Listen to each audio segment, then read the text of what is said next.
맘에 한 노래 있어 나 즐겁게 늘 부르네 이 노래를 부를 때에 큰 평화 임하도다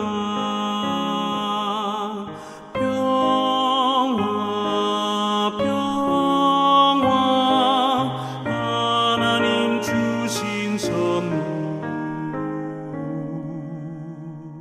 그 놀라운 주의 평화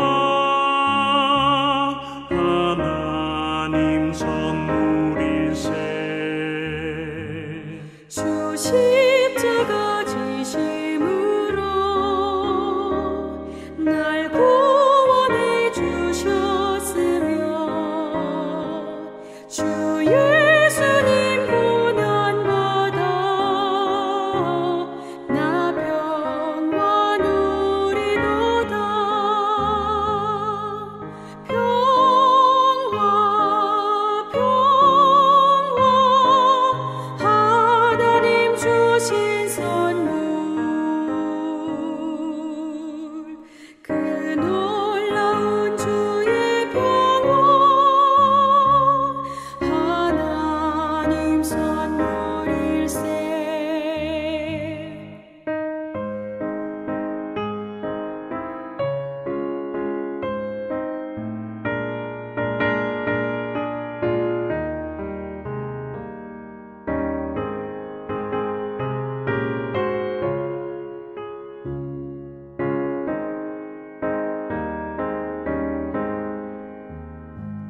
나 주님께 영광 돌려 자 평화가 넘치도다 주 하나님 은혜로서 이 평화 누리도다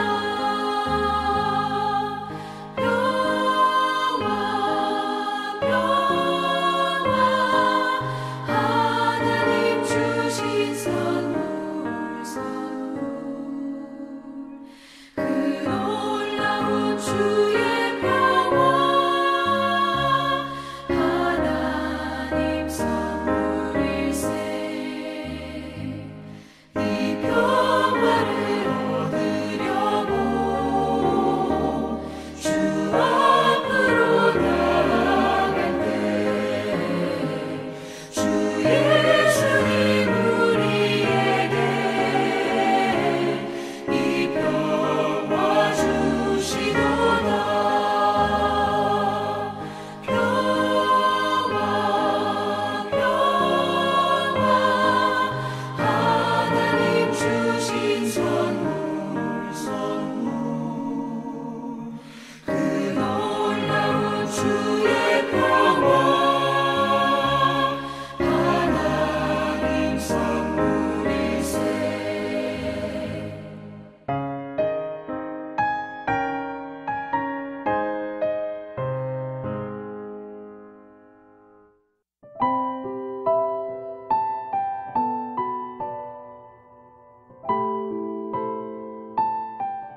사랑하는 여러분, 지난밤도 평안하셨습니까? 수요일 새 아침이 밝아오고 있습니다. 오늘도 주님과 함께 새날을 열어가시는 여러분 모두 위에 우리 주님께서 주시는 평안과 주님과 동행하시는 기쁨이 함께 하시기를 바랍니다. 오늘 아침 함께 나눌 은혜의 말씀은 욥기서 27장 13절에서 23절 말씀입니다. 우리 함께 봉독합니다. 악인이 하나님께 얻을 분깃, 포악자가 전능자에게 받을 산업은 이것이라.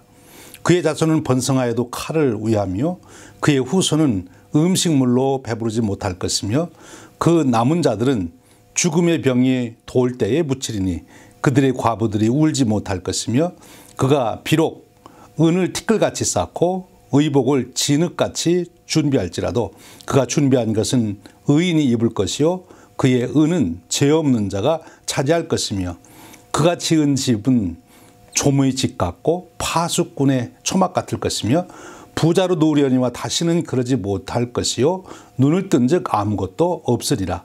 두려움이 불같이 그에게 닥칠 것이요 폭풍이 밤에 그를 앗아갈 것이며 동풍이 그를 들어 올리리니 그는 사라질 것이며 그의 처소에서 그를 몰아내리라. 하나님은 그를 아끼지 아니하시고 던져버릴 것이니 그의 손에서 도망치려고 힘쓰리라. 사람들은 그를 바라보며 손뼉치고 그의 처소에서 그를 비웃으리라. 이 말씀은 살아계신 하나님께서 사랑하는 자녀들에게 주시는 은혜의 말씀입니다. 오늘 우리가 읽은 욥기서 27장 13절에서 23절 말씀은 빌닷이 세 번째로 말한 후에 욥이 그에 대한 답변으로 말을 시작하는데 그 말이 길게 욥기서에서는 이어지죠. 31장까지 이어지는데 그 중에 한 부분입니다. 욥기서를 쭉 읽어보면 욥의 친구들이 세 친구들이 번갈아 가며 욥을 공격하게 되지요. 이 27장까지 와서 이 세 친구와 욥의 논쟁이 거의 끝나가는 종지부를 찍는 그런 것을 보게 됩니다.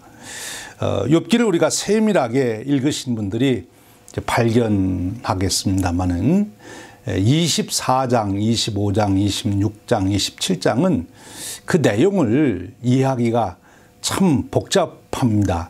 이것이 욥의 말인지 이것이 욥의 친구의 말인지 혼동이 되는 거예요. 성경에는 분명히 욥의 말이라고 적혀 있는데 그 내용은 욥의 친구들이 주장하는 내용과 동일하기 때문에 그렇습니다. 그래서 어려운 거예요. 그 대표적인 내용이 오늘 우리가 읽은 27장 13절에서 23절 말씀입니다. 이 27장 13절에서 23절 말씀은 빌닷과 소발이 이미 앞에서 했던 말입니다. 그 내용이 새롭지 않습니다. 그래서 이 부분을 학자들은 소발의 말이다 그렇게 주장하기도 하죠. 왜냐하면 소발이 세 번째로 나와야 되는데 소발이 안 나오고 욥이 나왔습니다. 그런데 욥이 소발이 할 말을 지금 다 하고 있는 것입니다. 그렇게 지금 보기도 하는 거죠. 여기 나오는 내용을 한마디로 요약하면 뭡니까? 이제 악인 필망이에요.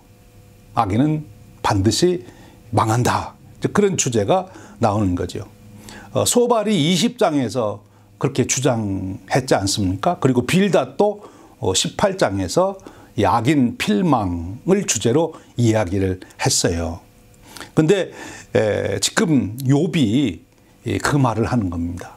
그러니까 사실 욥은 세 친구의 주장과는 반대 주장을 해야 되는 거거든요.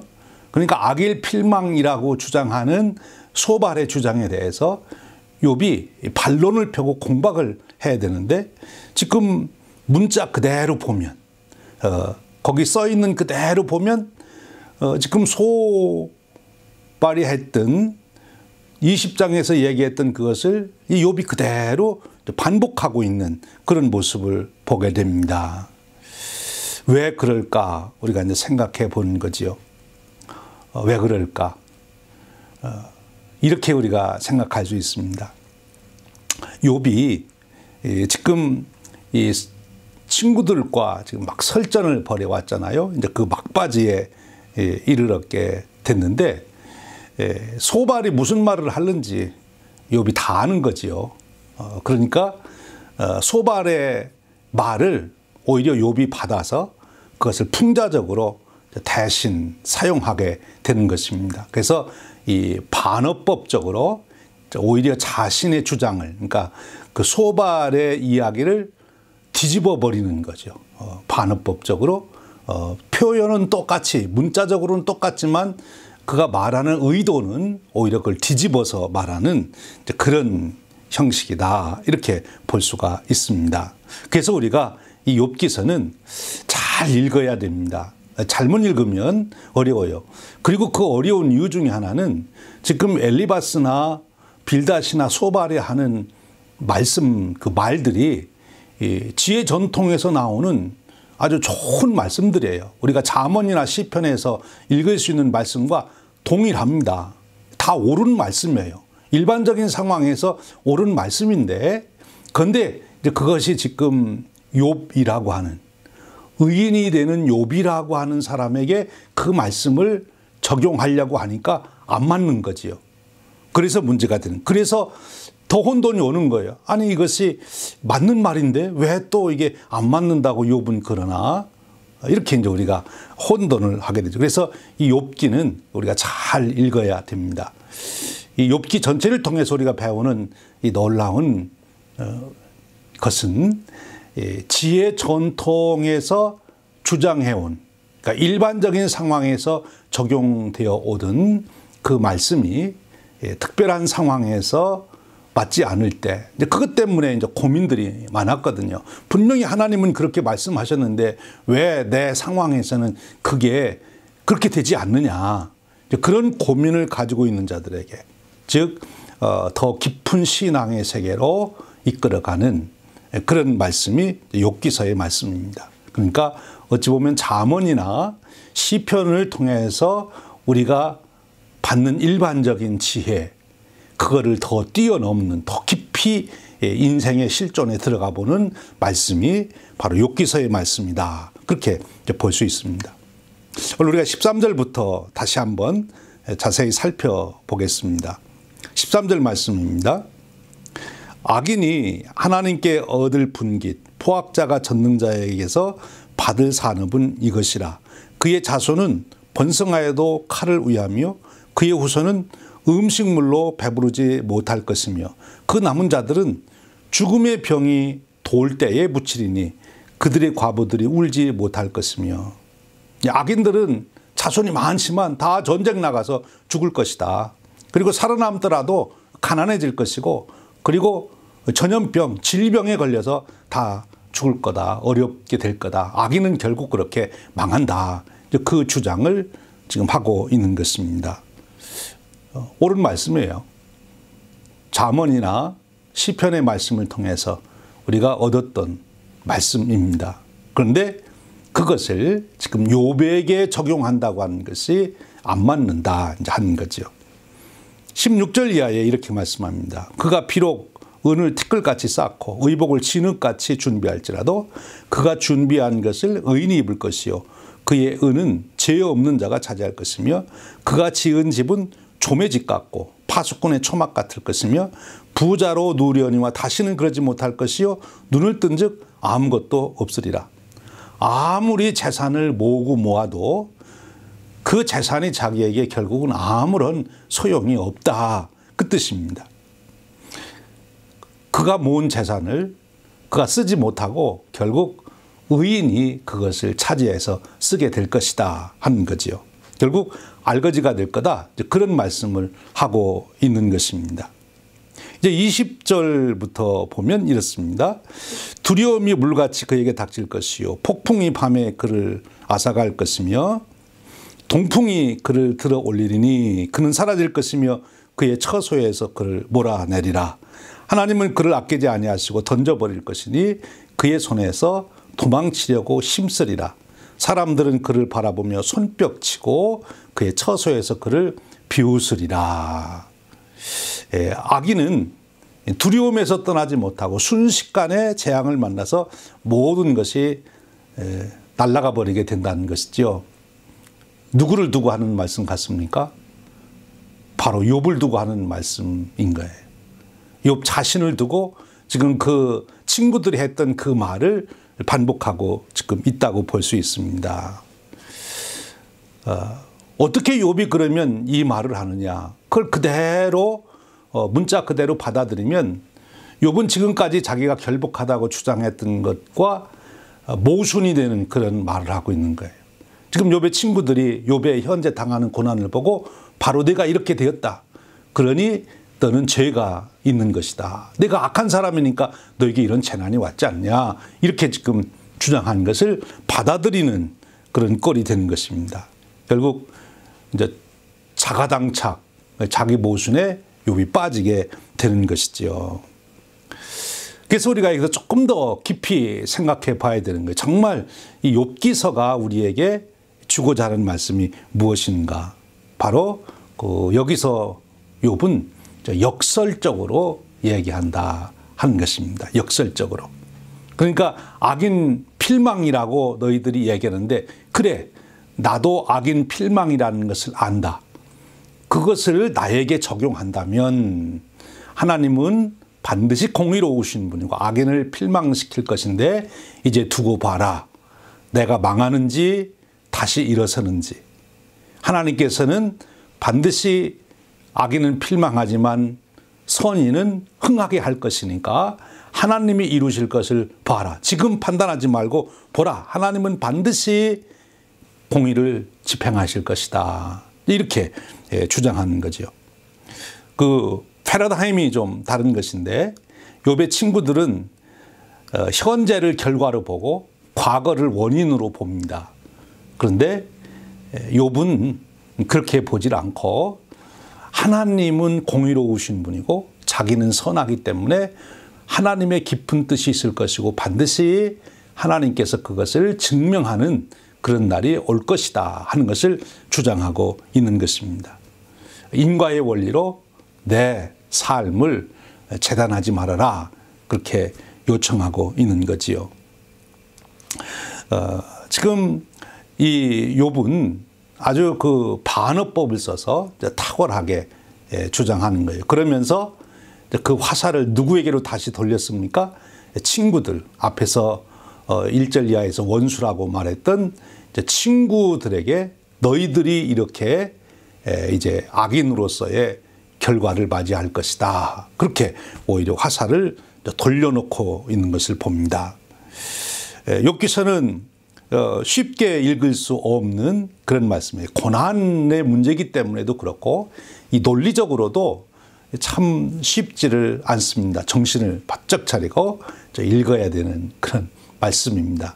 그러나 그만큼 깊이가 있는, 우리의 삶을 정말 깊이 생각해 보게 하는 그런 말씀이지요. 여기서 우리가 한 가지 생각해 볼 게 있어요. 지금 욥과 욥의 세 친구들이 서로 팽팽하게 의견이 대립이 되잖아요. 뭐 만날 타협의 점이 없습니다. 욥의 친구들은 욥의 친구대로, 욥은 욥대로 계속 가는 거지요. 계속 욥의 친구들은 현재 내가 고난 당하는 걸 봐라. 악한 자가 고난 당하니 너는 반드시 악한 자다. 그 주장을 하는 것이고, 욥은 내가 하나님 앞에서나 내 양심을 비춰볼 때 나는 조금도 부끄러움이 없다. 나는 그렇지 않다. 현재 내가 당하는 고난이 악 때문에 그런 것이 아니고 하나님의 깊은 뜻이 계실 것이다. 나는 안 그렇다. 이것을 이제 주장한 것입니다. 여러분, 이렇게 사람 간에 타협점이 없고 관점이 달라 평행선을 그을 때 우리가 할 수 있는 일이 무엇입니까? 바로 욥이 보여주는 대로 하나님 앞에 서는 거지요. 그리고 자기 양심 앞에 서는 것입니다. 하나님 앞에 서고 자기 양심 앞에 서는 거예요. 여러분 인생을 살아가면서 어떤 일로 인하여 사람들로부터 오해를 받고 또 어떤 일 때문에 이제 공격을 받을 때 여러분 너무 그 사람을 설득해 가지고 내가 어떻게 해서라도 내 속을 다 뒤집어 보이겠다 이렇게 하지만 그것이 쉽지 않습니다. 되지도 않습니다. 그럼 어떻게 해야 되느냐? 그 아픈 마음을 가지고 하나님 앞에 가는 거지요. 그래서 하나님 앞에서 그 문제를 내어놓고 욥처럼 하나님 좀 말씀해 주십시오. 하나님과 씨름을 하는 것입니다. 그리고 내 스스로의 양심에 묻는 것이죠. 야, 사람들은 그렇게 얘기하지만 너는 어떻게 생각하느냐? 그 양심에 자기 자신을 비춰보는 것입니다. 그래서 하나님 앞에서도 내가 부끄러울 것이 없다. 그리고 내 양심에 비추어서도 나는 떳떳하다. 그럼 바로 그 자리가 내가 서야 될 자리인 것입니다. 사람들의 말에 흔들리지 않고 하나님 앞에서 그리고 내 양심 앞에서 나를 세울 수 있는 지혜, 그것이 정말 고난을 이겨나갈 수 있는 지혜이고 우리가 일생을 살아가며 흔들리지 않고 살아갈 수 있는 삶의 지혜다 이렇게 말할 수 있습니다. 여러분, 오늘도 여러분 살아가시는 중에 어떤 일로 인하여 사람들과 여러분의 의견 차이가 이루어지고 보는 관점이 달라서 이 평행선을 걷게 될 때 그거 설득하려고 거기에 시간 낭비, 정력 낭비 하시지 않고 하나님 앞에서, 하나님은 아시죠? 하나님 제 심정을 아시지 않습니까? 하나님께서 역사해 주시기를 원합니다. 기도하시고 또 한편으로는 여러분 스스로의 양심에 서시기를 바랍니다. 스스로의 양심에 설 수 있어야 돼요. 이 신학자 조셉 버틀러라고 하는 분이 양심이 뭐냐, 그 양심에 대해서 이렇게 정의를 했어요. 양심이란 내면의 존재 안에서 하나님의 음성을 들을 수 있는 마음의 이해 또는 지각의 경향이다, 이렇게 정의했어요. 조금 어려운 말입니다만 잘 생각해 보면 아주 좋은 정의인 것을 보게 됩니다.